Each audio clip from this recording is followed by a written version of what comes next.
সমষ্টিবাসী ৰাইজ তথা বঙাইগাঁও জিলাবাসী ৰাইজক মই প্ৰভাত আলী, মকবুল হুছেইন, আৰু আমি অসম গণ ছায়েদ আলী, জহৰ আলী, নিৰ্বাচনৰ মহজুদ্দিন, সকলো আনাৰ প্ৰস্তুতি হুছেইন, ইতিমধ্যে আমি ফাইনাল হক, সম্পূৰ্ণ কৰি মমিনুন নেছা, আবু আমাৰ শহীদ, সাংগঠনিক আবু সভা-সমিতিবিলাক বক্কৰ, হৈ গ'ল। জিয়াৰুল ইছলাম, যোৱাৰ পিছত ফুলদাৰ আলী, আমি জাভেদ ৰাইজৰ আলী, ওচৰত অহা তাজেম আমাৰ আলী, কাৰ্যসূচী আমি গ্ৰহণ ইছাৰ কৰিছোঁ। আলী, আৰু মন্নাত সেইমতে আলী, আজিৰ এই সভাখনত আমি উপস্থিত হৈছোঁ ওছমান আলী। আৰু ইতিমধ্যে আমি নিৰ্বাচনৰ কাৰণে প্ৰস্তুতি সম্পূৰ্ণ কৰি তুলিছোঁ আৰু ৰাইজৰ ওচৰত আমি আহিছোঁ। মুখ্যমন্ত্ৰী যিটো ঘোষণা কৰিছে সেইটো ৰাইজে বুজি পাইছে।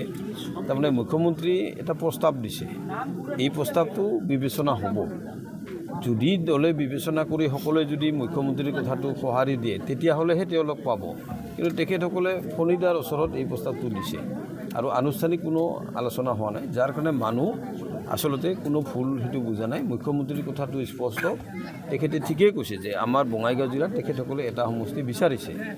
তো সেই ক্ষেত্ৰত মানুহে এই কথাটো কৈছে যে যদি দিয়ে তেতিয়া কথাটো বেলেগ হ'ব, আৰু যদি নিদিয়ে তেতিয়াতো আমি অভয়াপুৰী সমষ্টিটো আমাৰ হাততে আছে যিহেতু, আৰু মুখ্যমন্ত্ৰী ডাঙৰীয়াই যিটো স্পষ্টকৈ কৈছে যে 21ৰ আধাৰত আমাৰ নিৰ্বাচনৰ সমষ্টিৰ মানে ভাগ বতৰাৰ কথা বা সেনেধৰণৰ কথাটো তেওঁ কৈছে। গতিকে ৰাইজ বিচলিত হোৱা নাই আৰু ৰাইজে নিজৰ দায়িত্ব পালন কৰি গৈছে, আৰু ইয়াত অভয়াপুৰী সমষ্টিটোত অসম গণ পৰিষদ দলৰ প্ৰাৰ্থীকে বিচাৰে, আৰু সেইধৰণে আমাৰ ৰাইজ আমাৰ লগত আছে।